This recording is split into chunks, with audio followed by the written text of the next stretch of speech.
All right, what's up, YouTube? This is CW from the GOATcast podcast. We are back with the GOAT debates. We have two esteemed debaters today. We got my man King Speech Row back again, another team versus team. He will be representing the '86 Boston Celtics, one of the greatest teams of all time. And we got my man Ace 30, always in the Take Debates Discord. He's going to represent the '96 Bulls, the 72-10 '96 Chicago Bulls. So this should be a heck of a debate because those are two of the greatest teams, in my opinion, of all time. So as usual, we have 3 rounds, 5 minutes for each round. Each guy can, kind of state their claims and then, close out as strong as they can. I will be showing the minute graphic when it gets down to a minute, so each debater knows how long they have. I'm gonna let King Speech introduce himself, and then Ace 30. What's going on, King Speech? What's going on? How you doing? This is King Speech. I'm the known as the host of the 10 Toes Down podcast. I'm known as one of the key agitators for FYF and Go Jays Kingdom. But I'm just out here in these YouTube streets trying to build a platform. Really, my platform is just having deep basketball conversations and speaking the truth more than the bias. I think out there in mainstream media they give you too much bias, scripted, bought and paid for opinions. So I'm just one of these guys that are always out there to have an honest opinion. Honest conversation, and I think these debates and speaking about teams of the past and teams, players of the past and players, basically general greatness is something that's really important, and so I'm here to represent. All right, and how about 30? How's it going tonight? Hey, salute my brothers. CW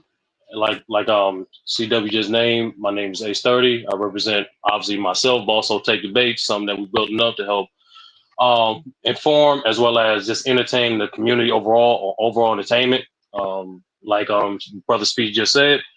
All right, today you're gonna get informed about some pretty great teams, man. Y'all in for a good one. Oh yeah. So with that said, I'm gonna let you guys. Let me get my stopwatch ready. I'm gonna let you guys do your thing. So with that said, I'm going to drop out and I'm gonna start. You just tell me when you're ready for me to start the 5 minutes, and we'll go. All right, cool. Okay, this is King Sweet Row, and I'm representing the 1986 Boston Celtics. To me, that was the greatest. It might be the greatest Celtics team of all, individual Celtics team of all time, and definitely the greatest Celtics team of Larry Bird's era. And that Celtics team had a 67-15 record. As I look over their schedule, one of their high points, they were I believe they were 54-11. They beat famously in the playoffs. They beat the Bulls with Michael Jordan. I believe still has the record for most playoff points in any game. They beat in the second round. They beat the Atlanta Hawks with Dominique Wilkins, and that's a pretty great hit list. Then in the conference finals, they beat a very stacked Milwaukee Bucks team I believe they beat them the year before as well. The conference final. And then they played Akeem Olajuwon and Ralph Sampson in the finals, and they won in 6 games. So they finished the regular season 67-15, 15-3 in the playoffs, only 3 losses. Sweeping two very stacked or 2 very talented rosters. Kevin Willis was the number 2 gun of that Hawks team. And that particular team, I believe, again, it's the culmination of Bird. Bird was the MVP. Robert Parrish was all NBA defense second team, regarded as one of the best defensive guards in the league. You had Kevin McHale, who started, I believe that was his first or second year starting. He was an all NBA defender. All-Star. He also had MVP voting. Robert Parrish is the man in the middle. He was an All-Star. He averaged 18 points, 11 rebounds, right under 11 rebounds, and a block and a half a game. You had McHale, who averaged 2 blocks a game. You had Bill Walton. You had no. I'm looking at per 36, but okay. Paris averages 16 and 9. Actually, let me correct that. 1.4 blocks. McHale averaged 2 blocks again. MVP, 13th in MVP voting. All Star, first team defense, and you had a 6th man of the year in Bill Walton, who again played a much reduced role at the end of his career, but he won 6th man of the year. He gave you additional shot blocking, like there was rim protection galore. You had basically go-to guys in Bird and McHale who are second to none. You also had Robert Parrish. You also had a great defender. There was, long story short, there was no weakness on this particular team. Danny Ainge again was always looked at as a punchline, being that he's a 6'4" athletic white boy. Well, yeah, he was more athletic than given credit for. If you look at his shooting splits, 50% from the field, 35% from the line, which again, for 3-point line, which again, this team shot 1.7 threes. They were actually elite for 3-point attack. That they actually kind of used it. The 3-point shot in the 80s was used when necessary. Well, you had a few gunners. You had 4 or 5 guys who you could draw up a 3-point play for, which was actually more in their league than anybody else. Kel was an artist of being a go-to guy when getting offense out of the post. Coached by the great Casey Jones. Obviously, he goes back with Bill Russell to University of San Francisco and played on many of those Celtics teams. So he was groomed by the great Red Auerbach to take over and coach that team. Red Auerbach built that team expertly. You had end of the bench role players like Jerry Seesing, Scott Webman, Rick Carlisle. Some of these guys wound up being pretty good coaches. Rick Carlisle just took a team to the finals this year.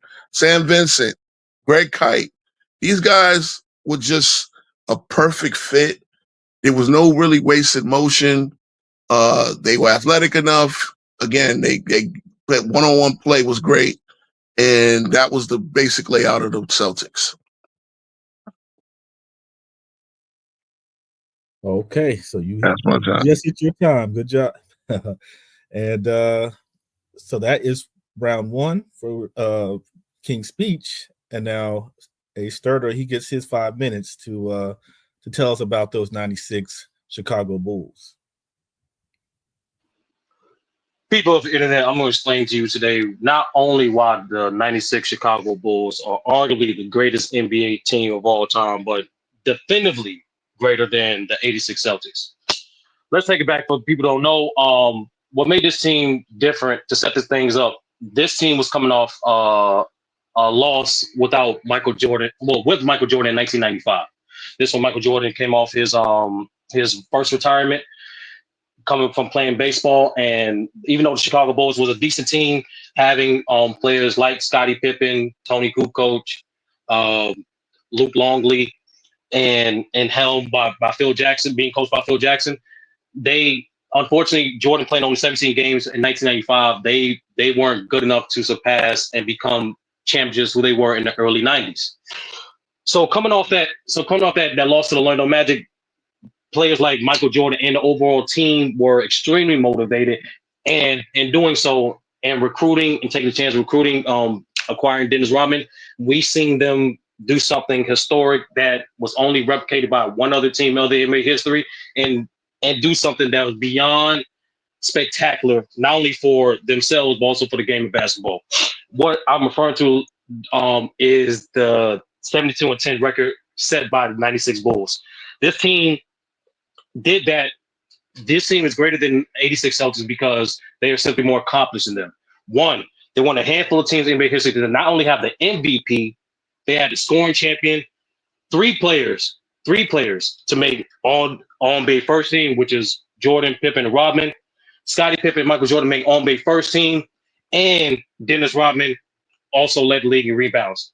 And to supplement those three superstars, they also had Tony Kukoc, sixth man of the year, come off the bench, as well as coach of the year that year, Phil Jackson.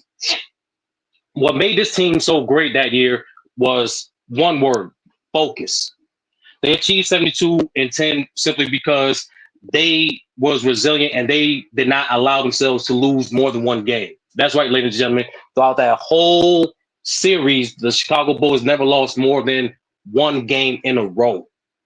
As a matter of fact, they were so dominant during that series. They went 14-0. They went 14-0 in January and had two 13-plus win streaks to complement and culminate to that 72-10 record. What made them great that year, on top of what made resulted that in that record was their offense, optimizing the triangle offense with Michael Jordan at the helm, but also the revolutionary defense we're going to explain later on in the debate. But overall, that team was first in offensive rating, first in defense, and unlike the Celtics, they were more dominant, which they had the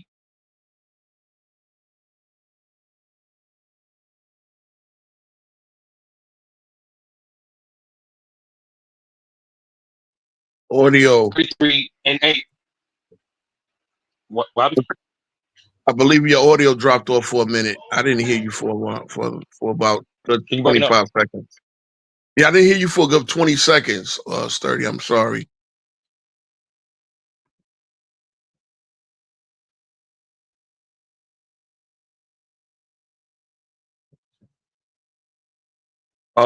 Should we Hold C-Dub. on. Okay, hold on.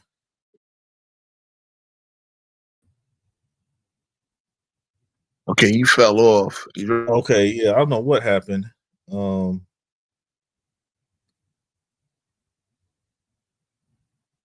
yeah, let me see.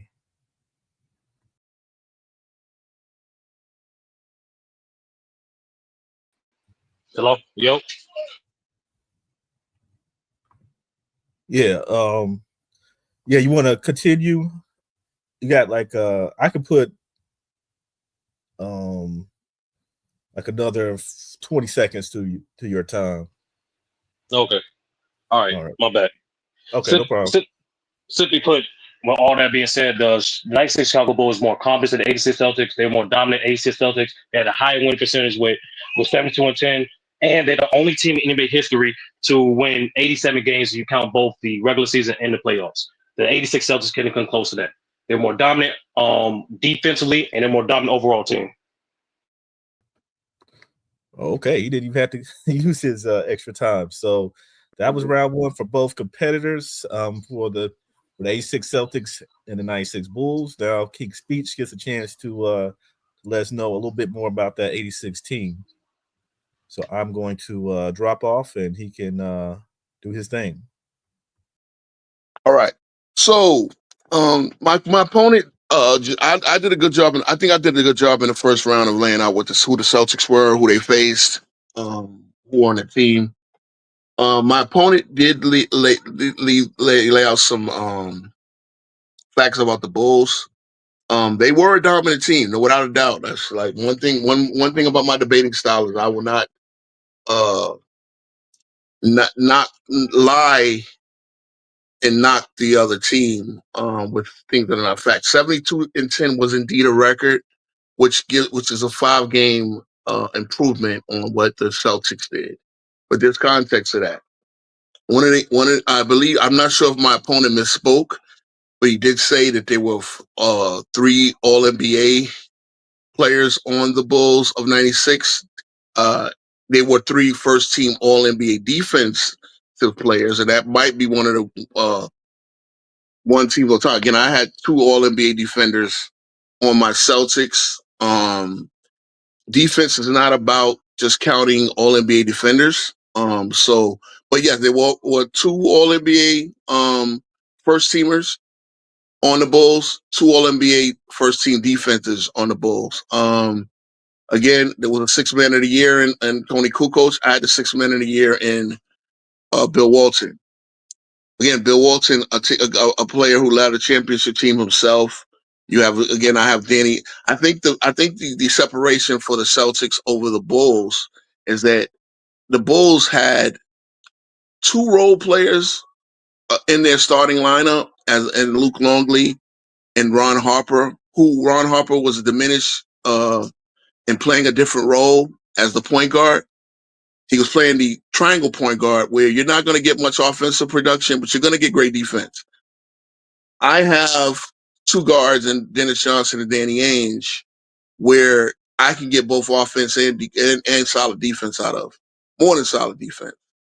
I have two forwards who pretty much probably the best dynamic forward combo of all time, and basically my go-to scoring. And I have a center who in Robert Parrish, who is going to give me 17 and 10, can give me 25 and 13 every night. So that, in addition to a solid bench, in addition to scoring punch, in addition to 3-point shooting relative to error, is where the separation comes in.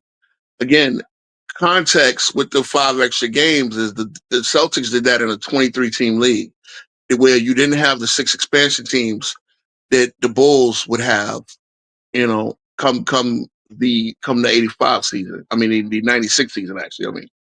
And that alone could explain some of the difference. Now, again, the Bulls were very dominant.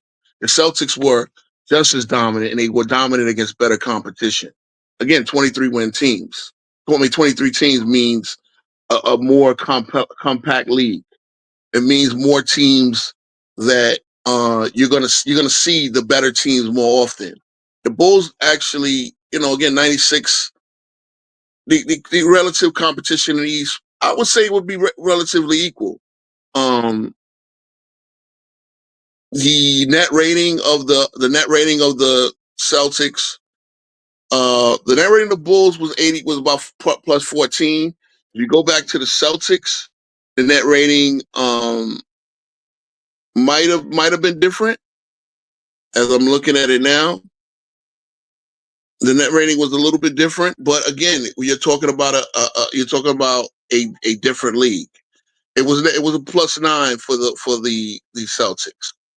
Dominant. My opponent said that the dominance wasn't touched. That's not true. They were 10. They were 11-1 in the East, and then they're playing against the Twin Towers of the uh, Houston Rockets. They won in 6 games.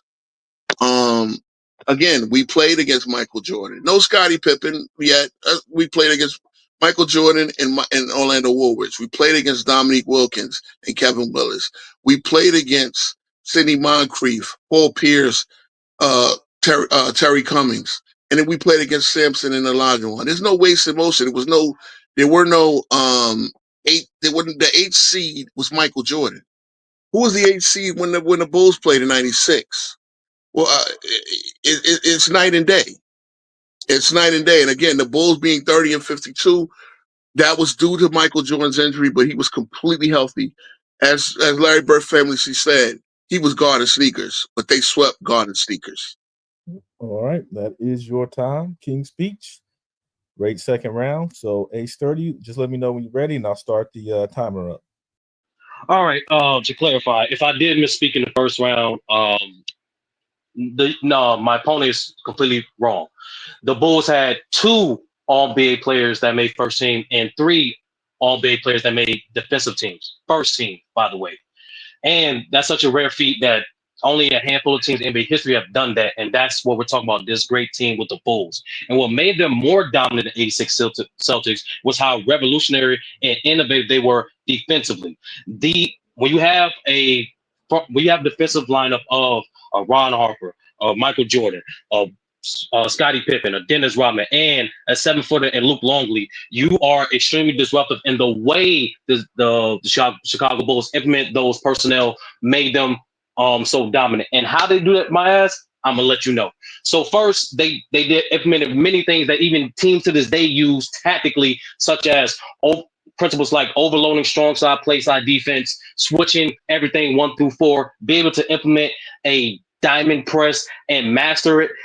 And in addition to that, this team was the epitome of swarm relentlessness. And you best illustrate this during that time in '96. This team was able to hold teams in '96 to a defensive rating they were able to hold teams average bullet points of over 9. They were able to teams over a negative 9 point differential in their points per game, which simply means on the average, they held teams less than 9 points where they typically average. When you have Ron Harper and when you have guys like Ron Harper and Scottie Pippen, some of the best players who was able to press 4 guys full court, they were able to force numerous teams into live ball turnovers and convert them to transition, and resulting them into getting over 15 turnovers, forcing teams over 15 turnovers a game, getting nearly double-digit steals, I think over 12.3 steals a game.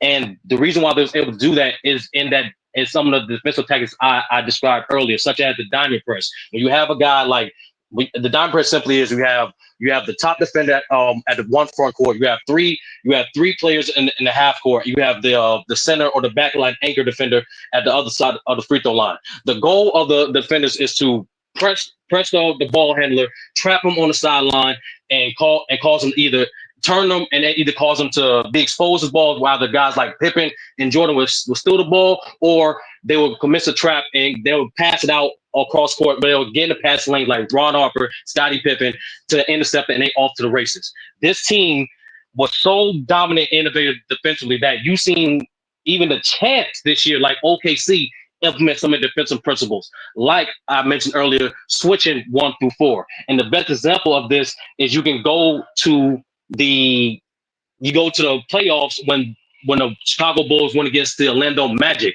During this series, they held them about 85 points a game, less than 90 points a game. They held the team that had Scottie Pippen and Shaq. I mean, they had Penny Hardaway and Shaquille O'Neal winning 60 wins, one of the best 1-2 punches in the league, and they held that team to less than 90 points a game during that series when they swept them. And most importantly, best illustration of that is in Game 3, when I believe that the Magic was up by double digits, and during the third quarter, there was about a 6-minute stretch where the Chicago Bulls was able to hold and lock down the Orlando Magic, prevented them. And during that 6-minute stretch, they was only able to score 1 bucket, and they will be able to force them about 3 to 4 turnovers with that pressure alone, while I was describing earlier. And on top of that, was supplemented that store revolutionary defense. They was able to do something tactically that teams do to this day, which is what you call a small ball 5. Yes, when you have a 6-man who as versatile as Tony Kukoc, you're able to take Lonely off the floor and put up a small ball lineup that we see teams like the Golden State Warriors, even the OKC champs, do to this day. And when you have a small ball 5 like that, like we seen for the '96 Bulls, you're able to not only be that relentless type of defense I described earlier, but also you're able to revolutionize the offense in the half court, while we all know running the triangle. And when you have that many players who's able to shoot, pass, and have that level of IQ, you still become way more unstoppable than a team like the '86 Celtics. Unlike the '86 Celtics, you're looking at the '96 Bulls, who are revolutionary from a defensive standpoint, dominant from a defensive standpoint, and were extremely efficient from an offensive standpoint as well. All right. So that is the end of round 2. We will go into round 3, where King Speech can bring it home, and both of you guys can, lock in your final thoughts for the '86 Celtics and the '96 Bulls. So we will go on to that round. All right, ready. So my opponent brought up a lot of, brought up the diamond defense, the triangle offense, and all shapes and sizes. And that I mean, again, I'm not the Bulls. I witnessed that team. It's nice, the shapes and the isosceles triangle and everything. And again, I'm not here to them downgrade the Bulls. Again, they were a great team. They were dominant for their era, for that era. That was an era again of a lot of bad teams, a lot of expansion teams, a lot of teams that kind of broke up. Again, you don't have the Celtics. The Celtics were a bad team in that era because obviously the Bird Parrish was a bull as a split player. You know, he was a main contributor to the Celtics. The strategies that Bulls team use would never have worked against the '86 Celtics and head to head. So I'm just gonna go through some basic numbers. In the first round, the Celtics scored 127 points a game against the Bulls 113. In the second round, they scored 12 points to 102 versus Dominique and the Atlanta Hawks. In the conference finals, now again, you talk about a 60-win team. The the Bucks had won, I believe, 57 to 25, coached by Don Nelson. Again, that team had Terry Cummins, Paul Pressey, uh, Alton Lister at center. They had Craig Hodges and Sidney Moncrief. That's a pretty. That's a. I think the issue that I'm getting at is the starting fives and benches were better, including the starting fives. Ricky Pierce was a six man on that team on a Celtics team. The Celtics swept that team by an average of 118 to 103 in the conference finals. So, and arguably, and again, I'm not going to downgrade the the Magic too much, but arguably the Celtics swept a better team by a higher margin. And again, better team. Nick Anderson was a basket case. That was one of the issues stemming back from his '95 performance in the finals. The Celtics had no weakness. So the press trap strategies, triangle offense stuff, the Celtics were number one. They were number one in defense. They were number one they were number three in offensive rating. They were number one in 3-point shooting. They were number one in 2-point shooting. They were almost number one or number two or number three in almost every aspect of the game. They were number one in rebounding. They were number one in assists. There was no, in other words, there was no weakness. You had three viable playmakers. You had three dominant finishers, and actually you had four dominant finishers. And I'm not even getting into the Bill Walton and whatever smart, one of the best passing big men of all time coming off the bench. You had passing galore. So every strategy that the Bulls used to dominate teams, when they could never use to dominate the Celtics themselves. The Celtics again dominated great teams. Again, then they played against the Twin Towers. 7-3 Ralph Sampson was.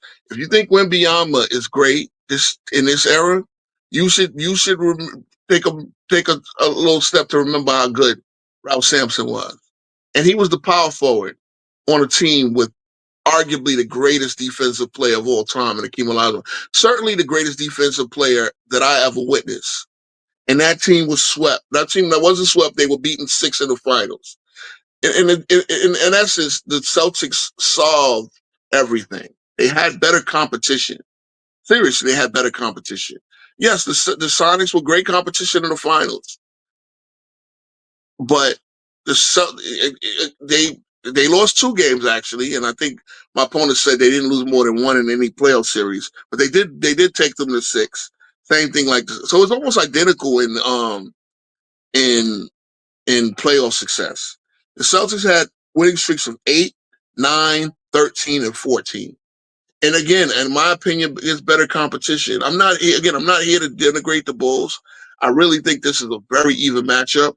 But when I go to the fact that the Celtics have better finishers, better passing, better overall defense, better rebounding, the Celtics were the greatest team.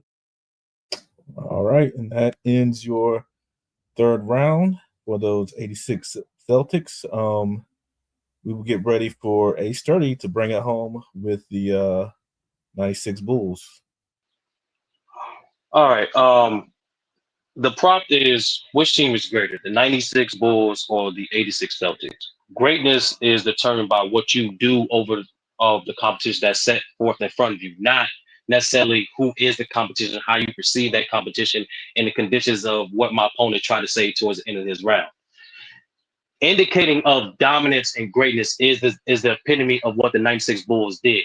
When you are a team that went 72-10, which is a record that lasts over 30 years, only surpassed by the Golden State Warriors, which is still the second highest record all time, that is dominance. That is greatness. When you talk about this 86, when you talk about this 96 Bulls team, that's the only team to win at least 87 games. You include both the regular season and the playoffs. That's greatness and dominance. When you talk about this team that was unlike the Celtics, that was both first in net rating, first in defense during that season, that's an indicator of greatness and dominance. Like I said before, they had the top 5 net rating of all time, which is plus 12, higher than the Celtics.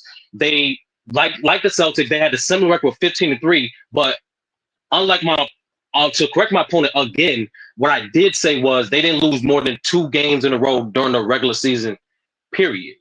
That is what I said.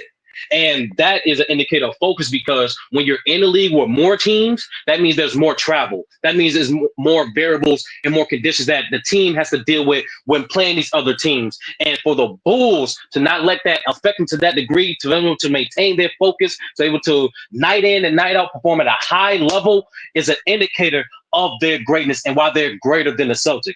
Also, let's get back to this competition thing since you want to bring it up.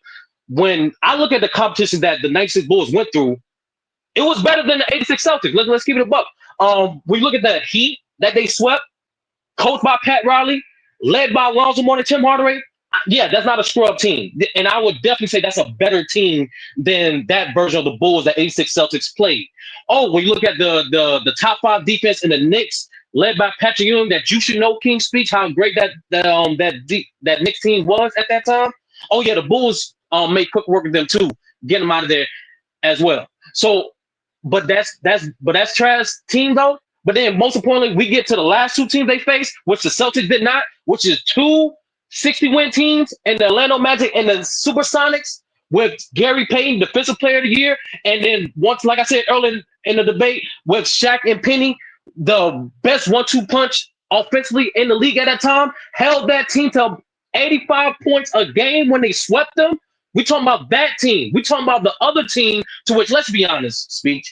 The only reason why they get sweet too, like everybody else, because Michael Jordan was having flashbacks of his father passing and the very first late adjustment by George Karl to finally double Michael Jordan. If it wasn't for that, they would have got swept too. But regardless, there were no competition. Just because the 96 Bulls made it look easy, does not mean they're not going to get better competition in contrast to the 86 Celtics. And so to bring it all home, the 96 Bulls is arguably the greatest team of all time and easily greater than the 86 Celtics because they were more dominant regular season. They way better winning record. They had, which is 87.8, which is the highest winning percentage to this day.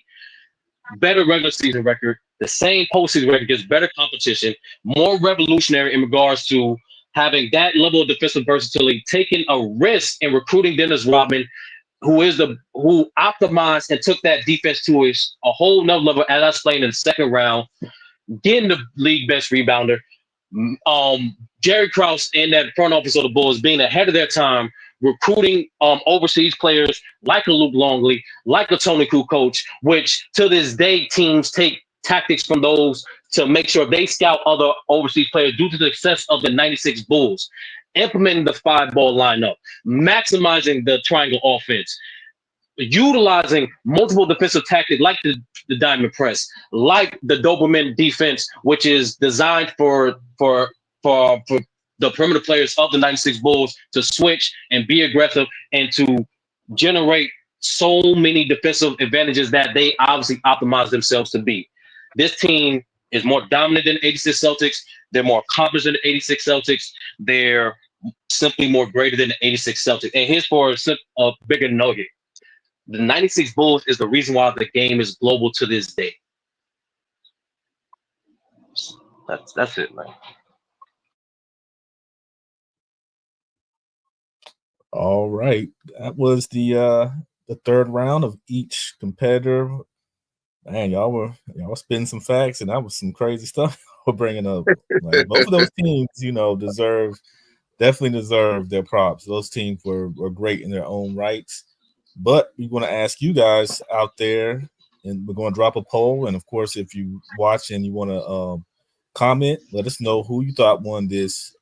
King Speech representing the '86 Celtics, and A Sturdy representing the '96 Bulls. Who do you think won? Of course, I'm not going to speak my piece because we're going to let them decide the winner. But kudos to both of you guys. Y'all brought some things that I didn't even know. Just listening to you guys was definitely some knowledge given. So, any parting words, King Speech? No, good job of my opponent. Again, I had to point out a couple of little errors. I had to, again, I'm trying to take down a team that lost 10 games. Right. So at the end of the day, yes, the Bulls were very dominant. One thing I've maintained watching that team, and again, there were so again, there was some. Obviously, that team dominated like no, like very few other teams in history. But I did maintain, just there were a lot of bad teams in their path. Whereas the Celtics didn't have too many bad teams. Again, even Celtics had 2-game winning losing streaks twice. The Bulls never had a 2-game losing streak. That might have been a difference in record. But 67 wins and that culmination when you got Magic Johnson, when you just more superstars per team in the league. Like, I mean, I think there's very few times in the 80s versus the 90s where you're going to play a game without a superstar. And I think there were a few teams, again, like the two expansion teams, didn't have any superstars yet. They had good players, but not superstars yet. And there were some times when the Bulls got generally the night off. But at the end of the day, he sturdy is right. You take care of who's in front of you. But I just think the Celtics were a team with no weakness, and they could play against a lot of more professional teams in that day. All right. Any parting words for you, A Sturdy? Good job by speech. CW, I am rusty as you heard from my first 2 rounds, man. I'm rusty as hell. But don't for those who listening, especially my opponents down the line. I promise you, there's nothing. What's going to happen next is going to be far better, far better. But regardless, when we do these debates, whether it be player or team, I just want to let not just to this debate what speech was saying, but in general, like you can't control who's in front of you, right? You only control what you can control, and at the end of the day, um, whether it's like 24 teams, 30 teams, you still gotta be great. And Mm-hmm. I'm not just saying this because speech was saying it in regards to the Bulls. It's more so I just want people to understand that in regards like these men and women that we're going to talk about down the line, they sacrificed and put a lot of pain to optimize who they were to become great. And so to show them the proper respect and to show respect to the sport is just to focus on the greatness of this team. Now, I could have easily attacked more speeches points by mentioning some of the weakness of the '86 Celtics, by even entertaining the hypothetical that he would have put out that if they were to play head to head. But I didn't want to do that. I would just try to prioritize more so informing not only my opponent, but also like any future listeners, more so how great this '96 Bulls team were. And I could have did better, to be honest with you, but I think I still got great points across. Got displayed some knowledge that people didn't know, and regardless, I think speech for showing up. I thank CW for setting this up, Yep. and I promise y'all, you're gonna be better performance next time. Better performance. Well, I'm just Oh gonna yeah, say I no. appreciate you guys coming on here and just spitting all those facts. Like I'm not one of those guys that can have that stuff on my brain.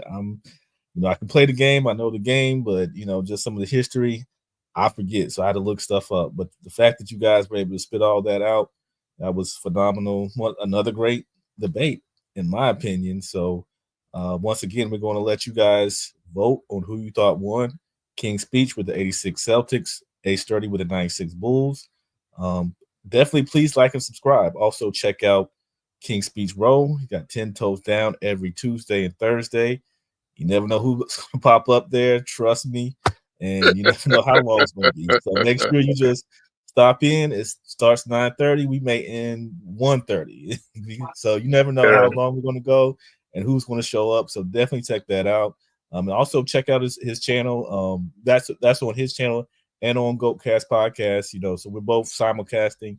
So check him out and continue to support his channel and our channel. And definitely join Take Debates, the Discord with a sturdy casual.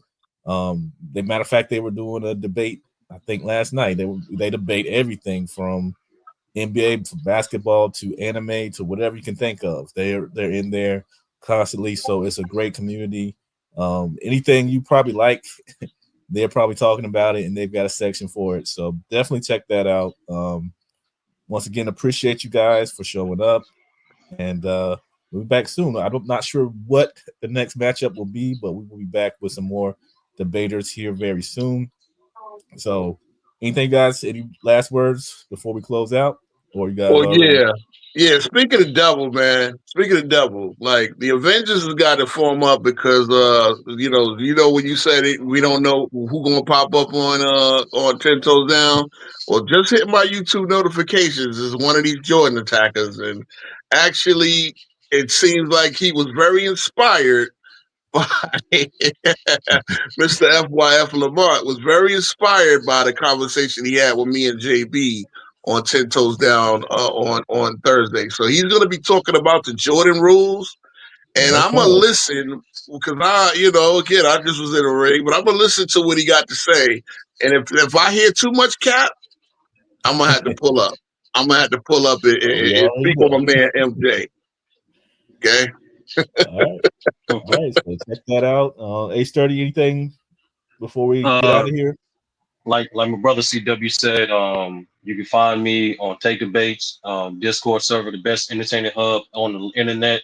Like he said, we talk about, discuss, and entertain all forms of entertainment, movies, TV shows, sports from basketball, football, boxing, MMA, baseball, you name it. We talk about it and other entertainment activities from video games. We do hypothetical drafts and versus. We do it all.